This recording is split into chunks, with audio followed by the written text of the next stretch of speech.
इस क्लास में अब हम लॉस ऑफ प्रॉफिट के क्वेश्चन करते हैं। मैंने आपको लास्ट 2 क्लासेस में लॉस ऑफ प्रॉफिट के हर एक स्टेप के बारे में डिस्कस की कि शॉर्ट सेल कैसे निकालते हैं, जीपी रेशियो कैसे निकालते हैं, एडिशनल एक्सपेंस कैसे क्लेम करते हैं और कितना लॉस हम क्लेम कर सकते हैं टोटल मिला के, और फॉर्मूला क्या रहेगा क्लेम लेने का। ये सारा के ऊपर मैंने बात की लास्ट 2 क्लासेस में, आपको अच्छे से समझ आ गई होगी। अगर आपको नहीं भी समझ आई ना, इन स्टेप्स को फॉलो करते हैं जो मैंने आपको डिस्कस किए थे। अगर वहां पे आपको कहीं पे डाउट है तो जैसे प्रैक्टिकल क्वेश्चन होगा आपके माइंड में अपने आप चीजें चली जाएंगी। ठीक है, अब हम स्टार्ट करते हैं। हम सबसे पहले स्टार्ट करते हैं एग्जांपल नंबर 9 से, जिसमें ना सिर्फ छोटे छोटे पॉइंट्स पे डिस्कस कर रखा है कि शॉर्ट सेल निकालो, एएटी निकालो। मैंने आपको बोला था एडजस्टेड एनुअल टर्नओवर, इसके बारे में बात करेगी। आप निकालो एग्जांपल नंबर 9। देखो आपको ना सेल्स दे रखी है 1/3/2000 से 31/12/2000 तक की। हम इसके लिए अपनी ट्रेन बना देते हैं। ये ट्रेन है हमारी 1/3/2000 से 31/12/2000 तक।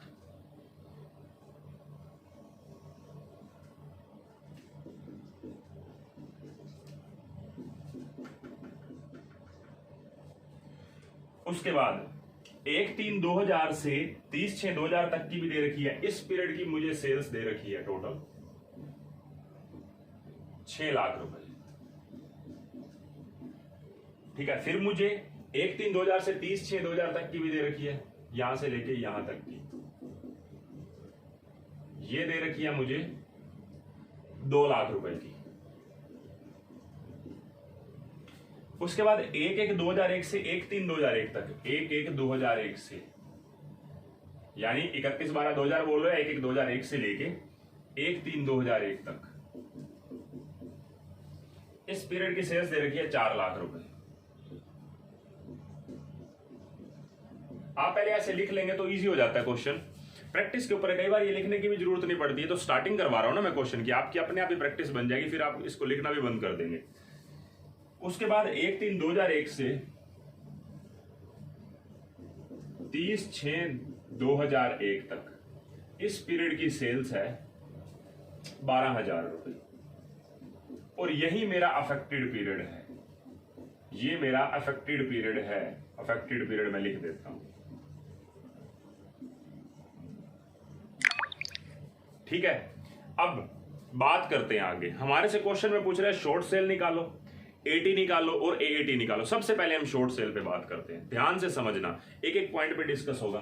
देखो शॉर्ट सेल निकालनी है, मुझे क्या देखना है कि ये जो मेरा इस पीरियड की सेल्स है 12,000 रुपए, इसको कंपैरिजन कर लो किससे, कोरस्पॉन्डिंग सेम पीरियड से, ये वाले से।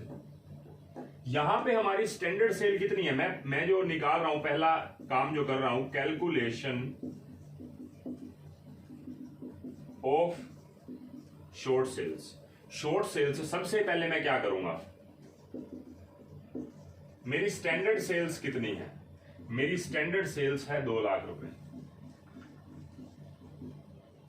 आप जब भी स्टैंडर्ड सेल लिखते थे साथ में उसका ट्रेंड भी ऐड करते हैं। उसके बाद ट्रेंड मतलब हो सकता है ना, जो यहां पे सेल्स थी कुछ ना कुछ इंक्रीज भी तो हुई होगी नेक्स्ट ईयर में, तो ट्रेंड बोलो। क्वेश्चन के अंदर ट्रेंड गिवन है, अगर ना गिवन होता तो मैं निकालता। अच्छा कैसे निकालते आप ट्रेंड, मेरे को ये बताएं। हालांकि क्वेश्चन में गिवन है, मुझे बताएं फिर भी ट्रेंड कैसे निकालेंगे। देखो जिस दिन आग लगी है उससे पहले वाले ईयर एंड मान लो पिछले साल का यहां पे हुआ था, तो इस साल के नॉन अफेक्टेड पीरियड का बिल्कुल कोरस्पॉन्डिंग देखो, और वो हमारे पास डेटा है ही नहीं, इस क्वेश्चन में नहीं है।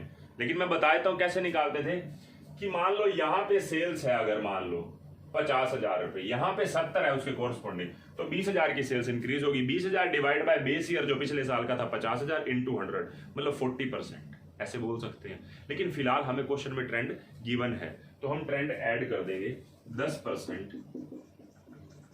2 लाख का 10% 20,000, तो आपकी 2,20,000 रुपए सेल्स होनी चाहिए थी। लेकिन एक्चुअल सेल्स कितने की हुई है,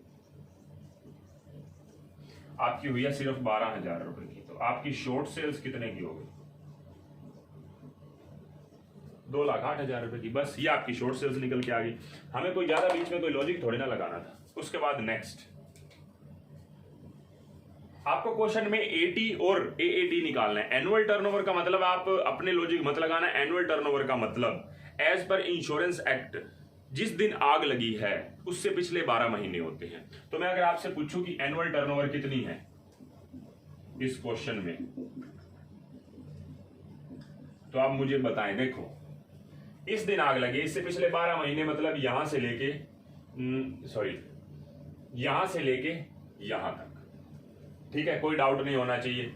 क्या क्या आ रहा है इसके अंदर, एक तो यहां से लेके यहां तक पूरे 6 लाख की सेल्स है। तो फ्रॉम 1/3/2000 टू 31/12/2000 यहां की हमारी है कितनी, पूरी 6 लाख रुपए। फिर उसके बाद यहां से 1/1/2001 से लेके 1/3/2001 तक फिर है कितनी, 4 लाख रुपए। तो मैं आपसे पूछूं व्हाट इज एनुअल टर्नओवर, तो आपकी हो गई 10 लाख रुपए। लेकिन अगर मैं आपसे पूछूं AAT बताओ, AAT adjusted annual turnover,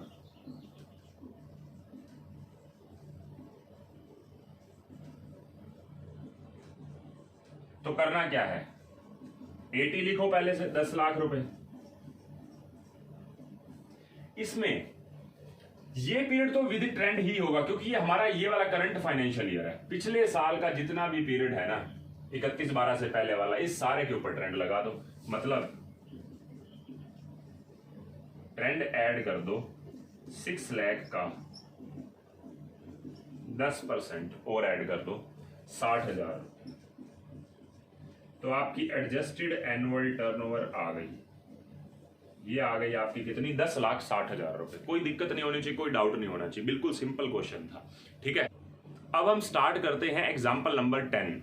example number 10 complete question है, जिसमें आपकी सारी बातें डिस्कस हो जाएंगी जो अभी तक आपने पढ़ी हैं। कोई एक आधा पॉइंट डिस्कस नहीं होगा तो आगे वाले क्वेश्चंस में हो जाएगा, वैसे तो मोस्टली हो जाएंगे। तो आप निकालो एग्जाम्पल नंबर 10। देखो इसमें क्या कह रखा है, एग्जाम्पल नंबर 10 के अंदर आपको सेल्स दे रखी है, हाँ जी, आपको सेल्स दे रखी है 1/1/2000 से लेके 31/12/2000 तक की। ठीक है, आपको कंप्लीटेड ईयर की एक सेल दे रखी है 10 लाख रुपए। मैं लिख देता हूं साथ साथ, ज्यादा बढ़िया रहेगा। अब बस आप ये देख लो कि यहाँ पे अफेक्टेड पीरियड कौन सा है, उसी से मैं स्टार्ट करूंगा ना। तो देखो हमारा अफेक्टेड पीरियड है 1/7/2001 से लेके 31/10/2001। 1/7/2001 से लेके 31/10/2001 ये पीरियड हमारा अफेक्टेड पीरियड है। इसमें सेल्स है हमारी 1,20,000 रुपए की। ये अफेक्टेड पीरियड है, इसलिए इसको थोड़ा काला काला कर देता, धुआं हुआ है ना, आग लगी थी। ठीक है, तो इसीलिए 1,20,000 रुपए। उसके बाद अब हम कंप्लीटेड ईयर की ले लेते हैं, 1/1/2001 से लेके, अच्छा ये भी ले लेते हैं हम इस पीरियड की, और एक कंप्लीटेड ईयर की। तो वो कंप्लीटेड ईयर है हमारा 1/1/2000 से लेके 31/12/2000 इस पीरियड की।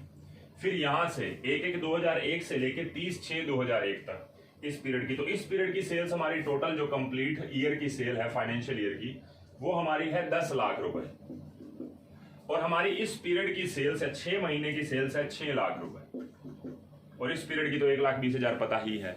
अब आगे सुनो, उसके बाद 1/7/2000 से लेके 31/10/2000 तक की सेल है। 1/7/2000 से 31/10/2000 तक की इस पर्टिकुलर पीरियड की सेल्स है ओनली, वो है हमारी 4 लाख रुपए। और 1/1/2000 से लेके 30/6/2000 तक, 1/1/2000 से लेके 30/6 मतलब इस पीरियड की सेल्स है ओनली इस पीरियड की, तो वो है हमारी 4.5 लाख रुपए।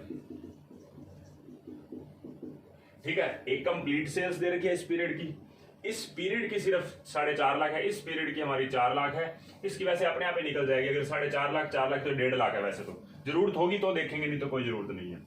इस पीरियड की हमारी सेल्स है यहां से लेके यहां तक 6 लाख रुपए, और अफेक्टेड पीरियड की सेल्स है 1,20,000 रुपए। पहले आपको ये लिखने की आदत होगी अपने आप, फिर जब क्वेश्चंस होते जाएंगे ये आप लिखना भी बंद कर दोगे। स्टार्टिंग में तो आपको करना पड़ेगा। अब देखो हम स्टार्ट करते हैं अफेक्टेड पीरियड। हमारा पहला स्टेप क्या है, जो हमारे स्टेप्स हैं उसको फॉलो करते जाएंगे बस हम। देखो सबसे पहला मेरा काम होता है स्टेप नंबर 1। ये स्टेप कोई मतलब कोई लॉ नहीं है कि आपको वही स्टेप लिखने जो लॉ ने बोल दिए, ऐसा कुछ नहीं है। आपको अपनी मर्जी से स्टेप्स लिखने, ठीक है। तो किसी वर्किंग नोट को भी मैं स्टेप बोल सकता हूं। Calculation of short sales. Short sales निकालनी है, इसके लिए सबसे पहले मुझे चाहिए स्टैंडर्ड सेल्स। हमारी स्टैंडर्ड सेल्स कितनी है, देखो इस पीरियड की सेल्स को हमने एग्जैक्ट इस पीरियड से कंपैरिजन करना है। यहां पे स्टैंडर्ड सेल है 4 लाख रुपए। क्या क्वेश्चन में ट्रेंड गिवन है? आप पढ़ो, कहीं पे भी क्वेश्चन में हमें ट्रेंड गिवन नहीं है, तो मुझे ट्रेंड निकालना पड़ेगा। अब ट्रेंड कैसे निकलता है, यहां से ईयर स्टार्ट हो रहा है नेक्स्ट वाला, इस पीरियड की सेल्स को पिछले कोरस्पॉन्डिंग पीरियड यहां से कंपैरिजन कर लो, बस ये हमारा ये पीरियड है। तो मैं अब आपको बोलूं, ये स्टेप नहीं है जो मैं अब कर रहा हूं, ये बोल रहा हूं मैं working note number 1, calculation of trend. आप क्या करना, आप साथ साथ नोट करते जाना, मुझे रब भी करना होगा, ऐसा नहीं कि आप फिर सोचो कि पहले इसी पे पूरा आ जाएगा क्वेश्चन। तो कैलकुलेशन ऑफ ट्रेंड, आप ट्रेंड निकालेंगे। ट्रेंड कैसे निकलता है, आपका ट्रेंड कैसे निकलता है, जो आपकी इस पीरियड की सेल्स है, मैं आपको बोलूं difference in turnover divide by turnover of corresponding period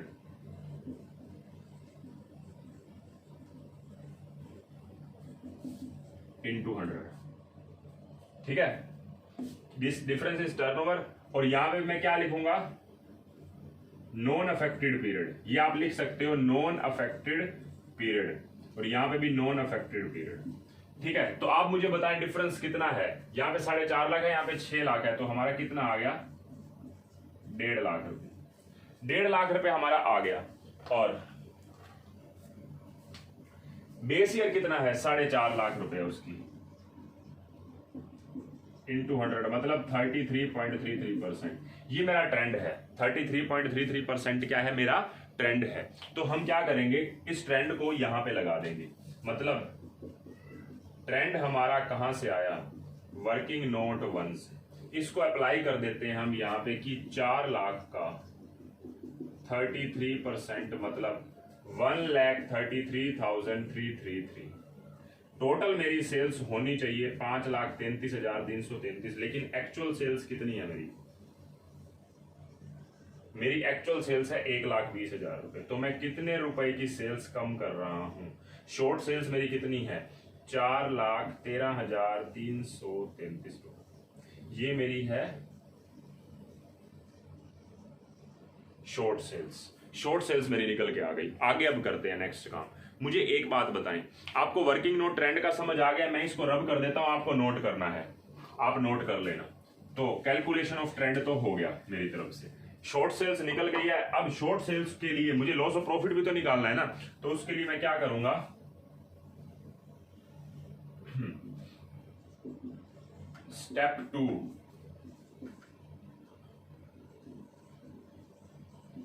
calculation of GP ratio, ठीक है। जीपी रेशो, तो जीपी रेशो मैं जब निकालूंगा तो NP plus insured standing charges. देखो मैं इसके फॉर्मूला कैसे डिराइव हुआ, इसके ऊपर बात ऑलरेडी कर चुका हूं। अगर वो समझे, आप नहीं भी समझते ना, अगर आप नहीं भी समझते और आप क्वेश्चंस भी कर लेते हैं, तब भी आपके एग्जाम में क्वेश्चन हो जाएंगे, ऐसा कोई प्रॉब्लम नहीं है। वो सिर्फ नॉलेज के लिए था, आपको समझ आ गई होगी, अच्छी बात है। अगर नहीं भी आई, कोई ये समझता है ना इससे क्वेश्चन रुक जाएंगे, तो कोई ऐसा कुछ नहीं है, आप डायरेक्टली क्वेश्चंस भी कर सकते हैं, ठीक है। तो net profit plus insured standing charges divide by turnover of last financial year into 100। आपका नेट प्रॉफिट बोलो, क्वेश्चन के अंदर आपको नेट प्रॉफिट दे रखा है पिछले साल का 1 लाख रुपया, 1 लाख रुपया प्लस इंश्योर्ड स्टैंडिंग चार्जेस। आपके इंश्योर्ड स्टैंडिंग चार्जेस है 20,000 रुपए के, divide by turnover of last financial year कितनी है टोटल, 10 लाख रुपए। इंटू 100, मतलब ये बन जाएगा आपका 12%, less decrease in GP ratio, decrease है। क्वेश्चन में पता क्या कह रहा है कि कॉस्ट बढ़ने से ना हमारी नेक्स्ट ईयर में जीपी जो है ना वो 2% से कम हो गया, तो कोई प्रॉब्लम नहीं, हमने 12% निकाली है, उसमें 2% लेस कर देते तो हमारी जीपी रेशो करंट ईयर के लिए कितनी है, 10%। ये तो क्वेश्चन में बोलेगा तो लगाएंगे, नहीं तो नहीं लगाएंगे, नहीं तो 12 ही चलने देंगे, इसमें कोई प्रॉब्लम नहीं होनी चाहिए आपको। तो ठीक है, 12% में से जीपी रेशो घटा दो 2%, तो 10% हमारी आ गई। ठीक है, ये जीपी रेशो है। अब मैं आपसे पूछूं कि लॉस ऑफ प्रॉफिट कितना है, लॉस ऑफ प्रॉफिट कितना है, हमारे प्रॉफिट का लॉस है, तो मैं उसका स्टेप नहीं लिख रहा, सिर्फ आपको पता होना चाहिए, मैं डायरेक्टली लिखूंगा लास्ट वाले स्टेप में। ठीक है, मुझे ये बता सकते हो 4,13,333 का 10% कर दो, 41,333 रुपए जो है आ जाएगा, वो मेरा क्या हुआ, प्रॉफिट का लॉस हुआ। अब मैं आता हूं स्टेप नंबर 3 पे, क्योंकि मैं वो लिख के नहीं बताऊंगा कि कितना लॉस हुआ, क्योंकि हम जब स्टेप करेंगे आगे लास्ट वाला, जब टोटल लॉस निकाल रहे हैं वहां पे अपने आप ही कवर कर देंगे। अब बात आती है थर्ड स्टेप की। थर्ड स्टेप में एडिशनल एक्सपेंसेस क्लेम करने हैं। तो मेरा थर्ड स्टेप है, फर्स्ट आप नोट कर चुके हैं, सेकंड भी आप नोट कर चुके होंगे। ठीक है, मुझे तो खैर ध्यान ही है, आपको भी ध्यान ही होगा कि क्या क्या फिगर्स हैं।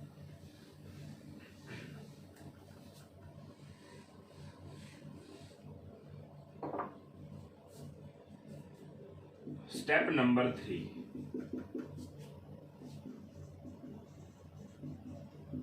Calculation of additional expenses to be claimed. जो हम एडिशनल एक्सपेंसेस क्लेम कर सकते हैं उसके ऊपर बात करते हैं। मुझे ये बताएं, 3 स्टेप थे, 3 मतलब थे फॉर्मूला, जिसमें से हम किसी लोअर को लेते हैं। ठीक है, तो सबसे पहले हम लिखेंगे एडिशनल एक्सपेंसेस।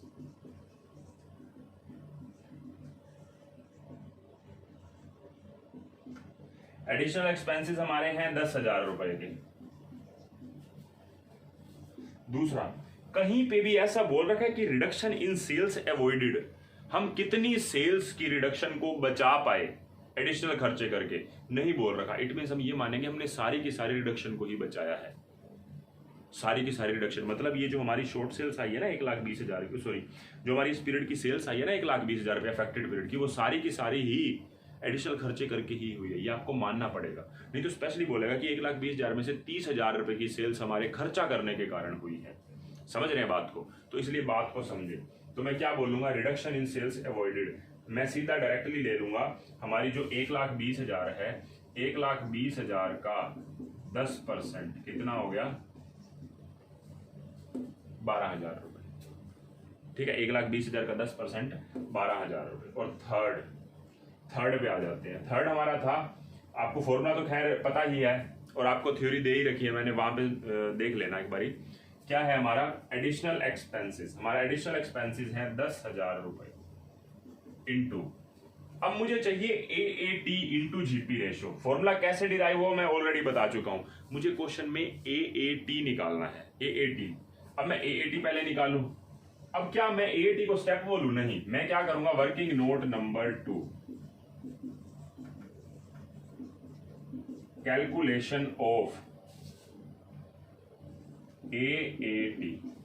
सबसे पहले बोलो एनुअल टर्नओवर कितनी है, या पूरा वर्ड लिखना एडजस्टेड एनुअल टर्नओवर। तो एनुअल टर्नओवर है आपकी, इस दिन आग लगी है और यहां से लेके यहां तक का आपको देखना है, तो इस पीरियड की 4 लाख है, इस पीरियड की 4 लाख है। तो मैं क्या बोलूंगा, फ्रॉम 1,72,000 टू 31/10/2000 तक है हमारी सेल्स 4 लाख रुपए। फिर इस पीरियड की सेल्स आप बताएं कितनी बनेगी, अगर टोटल 10 लाख है, इस पीरियड की 4.5 है, इसकी 4 है, तो 8.5, 10 में से 8.5 घटा दो, 1.5 लाख रुपए की। तो फ्रॉम 31/10/002 31/12/2000 ये हमारी सेल्स आ रही है 1.5 लाख रुपए की, आप चेक कर सकते हैं। फिर हमारी इस पीरियड की सेल्स है 1/1/2001 टू 1/7/2001 6 लाख रुपए की। ठीक है, 6 लाख रुपए की हमारी आ रही है सेल्स।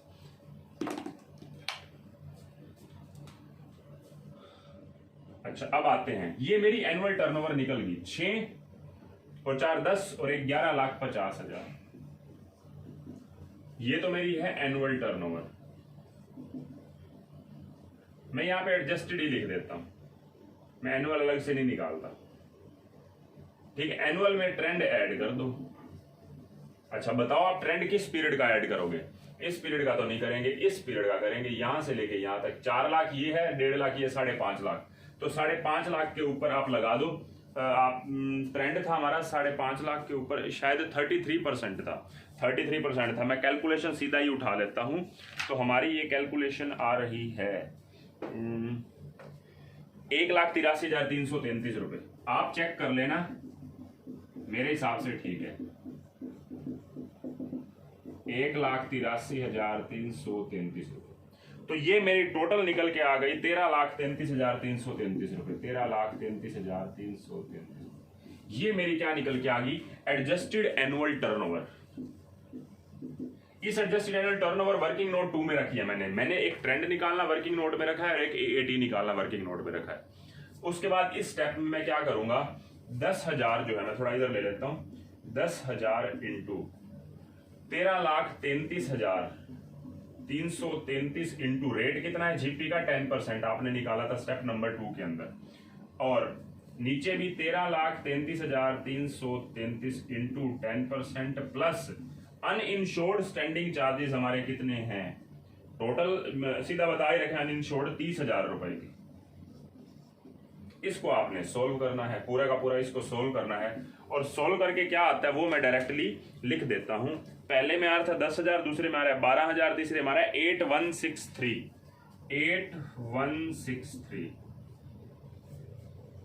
तो additional expenses to be claimed कौन से हैं?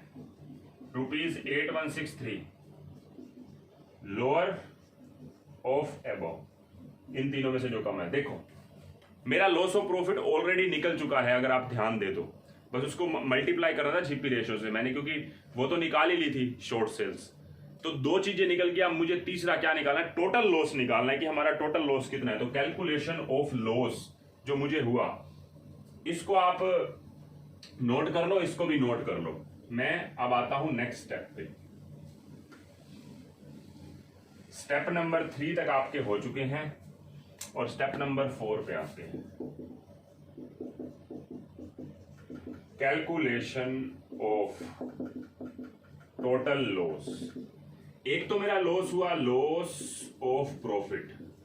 प्रॉफिट का लॉस हुआ 4,13,333 का 10% बनेगा।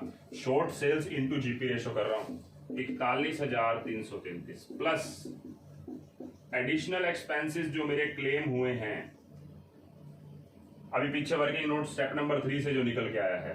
तो एडिशनल एक्सपेंसेस 8163। क्या क्वेश्चन में कोई सेविंग्स हैं? ऐसा बोल रखा है कि saving in insured standing charges, कहीं पे नहीं बोल रखा। तो सेविंग्स मेरे क्वेश्चन में नहीं है, मैं लिखता ही नहीं, मतलब ऐसे नील कर देता हूं। Savings in insured standing charges ये नील है।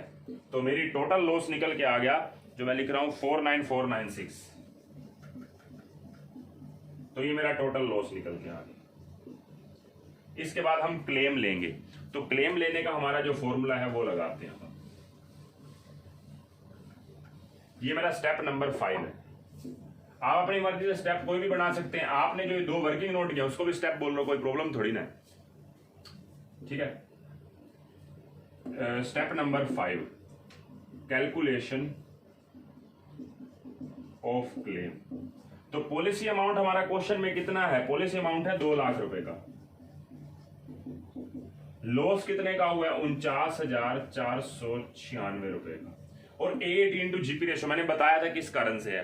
तो AAT into GP ratio, AAT हमारा निकल के आया था, AAT हमारा निकला था 13,33,333 का 10%। ठीक है, यही था ना? हाँ जी, 13,33,333 का 10%। तो 13,33,333 का 10% आपका आ जाएगा 1,33,333। मैंने डायरेक्टली लिख दिया। इसको सोल्व करना है। इसको सोल्व करने से हमारे पास क्या निकल के आ रहा है? 7 4244। लेकिन एक बात ध्यान रखें, हमारा लॉस कितने का हुआ है ये बात भी चेक करनी पड़ेगी ना। मेरा लॉस खुद का 49,496 का, उससे ज्यादा मैं क्लेम ले नहीं सकता। ठीक है, claim can not exceed total loss, hence claim amount shall be 49496। बस ये आपका होना चाहिए। ठीक है, तो आपको इसकी मतलब अच्छे से समझ आ गया होगा। मैंने मोस्टली चीजें इसमें कवर कर दी है, मतलब हो भी गई हैं इस क्वेश्चन के अंदर। अब हम नेक्स्ट क्वेश्चन करेंगे, एग्जाम्पल नंबर 11। E11 के अंदर कुछ ज्यादा नई बात नहीं है, तो इसलिए आप इसको समझें जो मैंने किया है बोर्ड पे।